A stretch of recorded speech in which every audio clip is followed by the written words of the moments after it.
আগামীকাল তৃতীয় দফার নির্বাচন, 4 কেন্দ্রে ভোট। তৃতীয় দফার মালদা উত্তর, দক্ষিণ, মুর্শিদাবাদ, জঙ্গিপুরে ভোট রয়েছে। ডিসিআরসিতে ব্যস্ততা চোখে পড়ার মতো। ভোট কেন্দ্রগুলিতে শেষ মুহূর্তের প্রস্তুতি, বুথ পাহারায় কেন্দ্রীয় বাহিনী।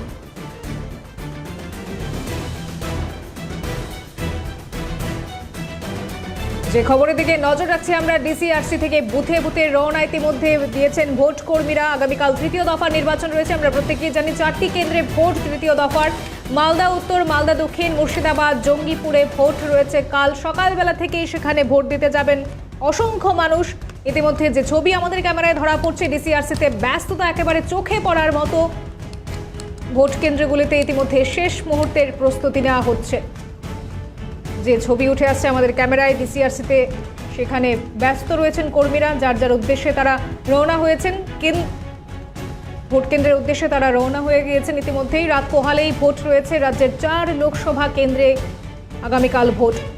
আগামীকাল তৃতীয় দফার নির্বাচন এবং 4টি কেন্দ্রে ভোট রয়েছে তৃতীয় দফার।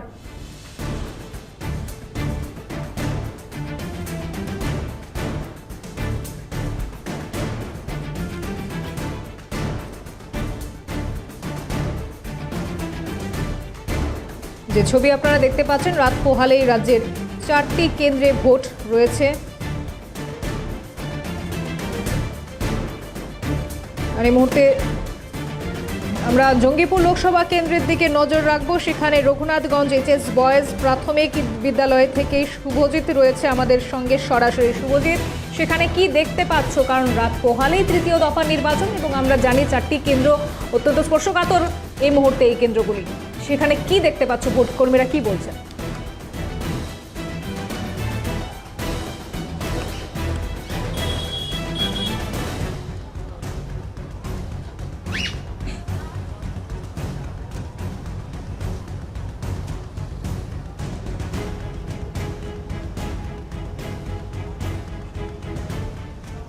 একেবারেই দেখো, তোমাকে জানিয়ে রাখি যে আর মাত্র কয়েক ঘন্টা বাকি লোকসভা নির্বাচন, তৃতীয় দফার লোকসভা নির্বাচন, এবং সেই নির্বাচনে আর কয়েক ঘন্টা পরেই কিন্তু প্রার্থীদের ভাগ্য নির্ধারণ করতে যারা সাধারণ মানুষ তারা পৌঁছে যাবেন।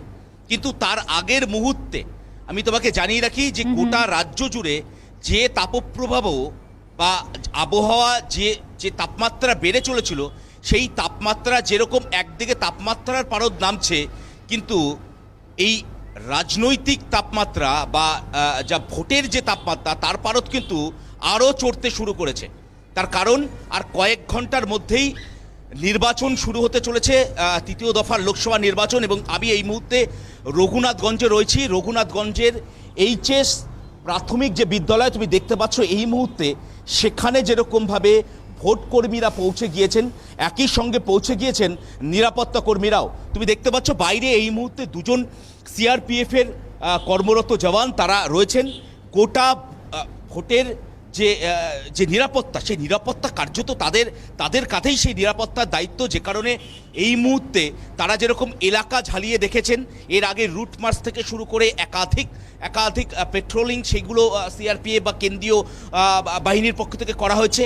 এই মুহূর্তে কেন্দ্রীয় বাহিনীর আধিকারিকরা তারা পৌঁছেছেন, ভেতরে ভোটকর্মীরা পৌঁছে গিয়েছেন এবং ভোট শুরুর আগের যে সমস্ত প্রস্তুতি সেইগুলো কিন্তু এই মুহূর্তে সেই সমস্ত কাজ তারা সেরে রাখছেন, যাতে কোনোভাবে আগামীকাল সকাল 7টার ভোট শুরু হবে। আর ঠিক সেই সময় থেকে যাতে যারা ভোটদাতারা এসে পৌঁছবেন তারা যাতে সঠিকভাবে ভোট দিতে পারে, সেই কারণে কিন্তু ভোটকর্মীরা তাদের সমস্ত কাজগুলিকে এগিয়ে রাখছেন।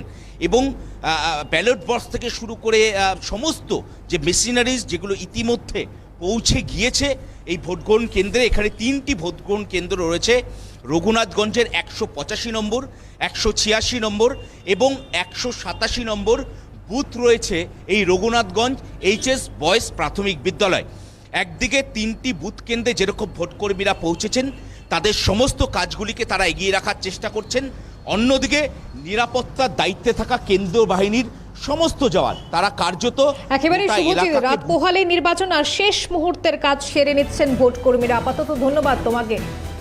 অন্যদিকে আমরা নজর রাখবো মালদা উত্তরে, সেখানে ছবিটা কি উঠে আসছে আমরা জানবো। আমাদের সঙ্গে রয়েছে আমাদের প্রতিনিধি রাজা। এই মুহূর্তে তুমি কি দেখতে পাচ্ছ সেখানে? ব্যস্ততা ঠিক কতটা, ভোট কর্মীরা কি বলছেন?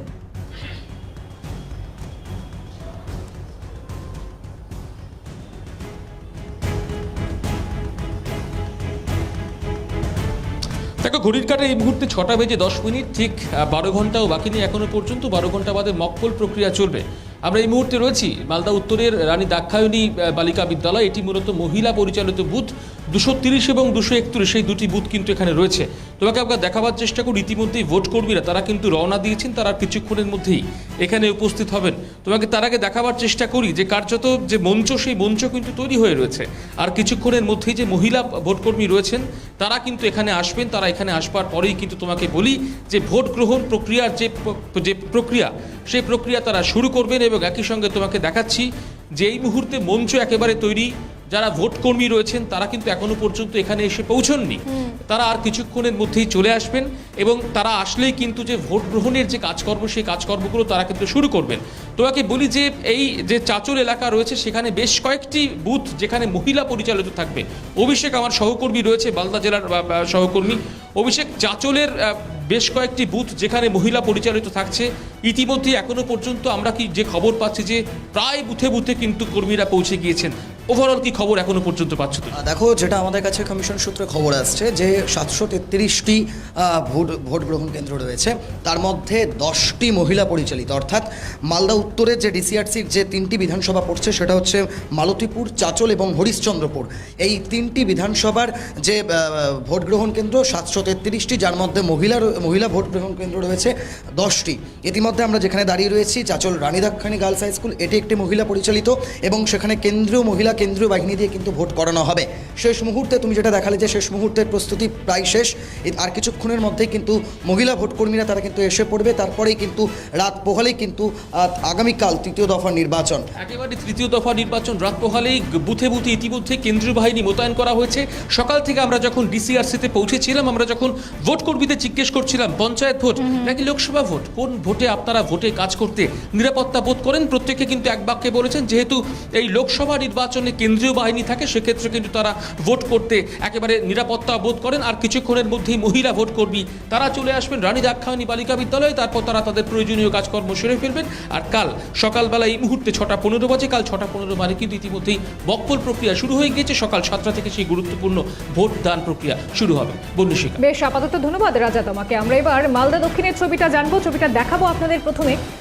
আর যেমনটা আমরা বলছিলাম, ডিসিআরসিতে ব্যস্ততা তো চোখে পড়ার মতো প্রত্যেকটা কেন্দ্রে রয়েছে, কারণ ভোট কেন্দ্রগুলিতে শেষ মুহূর্তের প্রস্তুতি রয়েছে, যেমনটা আমাদের প্রতিনিধি রাজাও জানাচ্ছিলেন সেখান থেকে। মুর্শিদাবাদ, জঙ্গিপুর, মালদা উত্তর ও দক্ষিণে কাল ভোট রয়েছে এবং আমরা এই মুহূর্তে মালদা দক্ষিণের চিত্রটা একটু জানবো, সেখানে ঠিক কি রয়েছে। নিতাই রয়েছে আমাদের সঙ্গে। নিতাই, কি দেখতে পাচ্ছ সেখানে?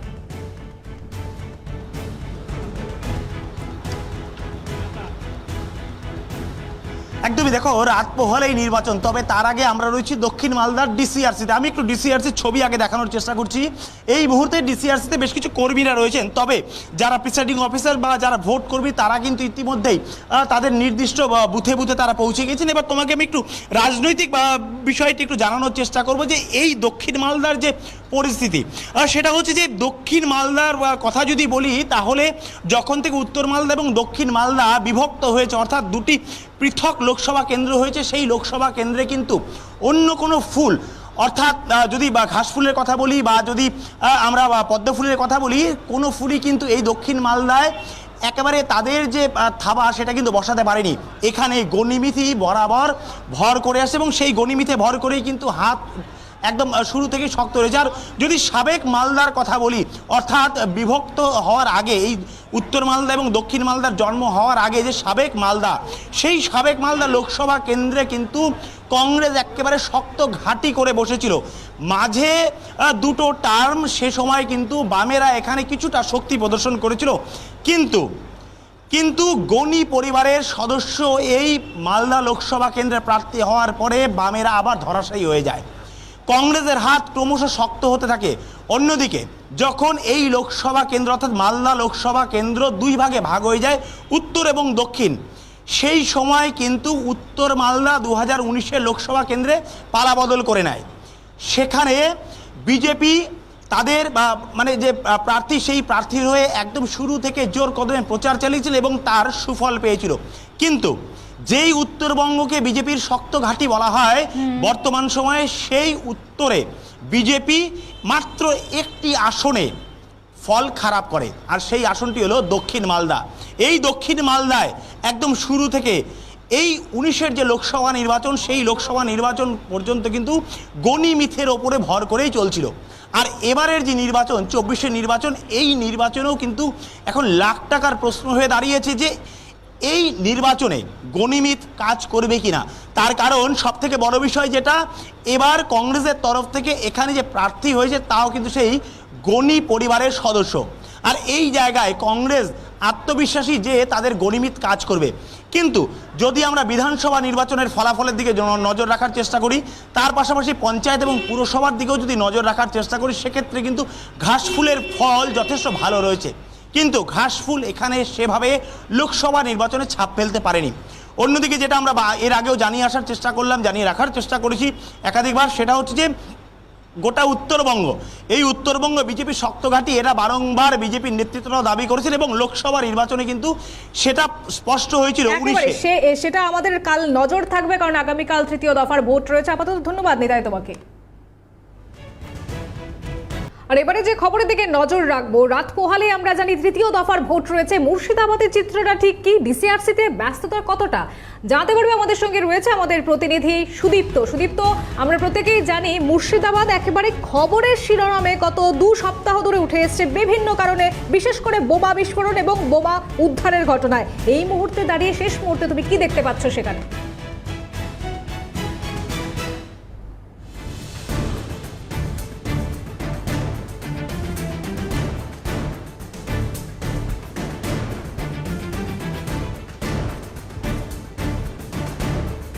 দেখো, রাত পোহালেই মুর্শিদাবাদে লোকসভা নির্বাচন এবং তার আগে কিন্তু সকাল থেকেই আজকে একটা প্রস্তুতি ছিল নির্বাচন কমিশনের, এবং এই ইভিএম মেশিন থেকে শুরু করে নির্বাচনের প্রয়োজনীয় ডকুমেন্ট সেগুলোকে এক জায়গায় করে পোলিং অফিসার, প্রিসাইডিং অফিসার এবং সেকেন্ড পোলিং অফিসারের যে টিম, তারা ইভিএম মেশিন নিয়ে যার যে বুথে দায়িত্বে আছেন তারা কিন্তু যেতে শুরু করেছেন।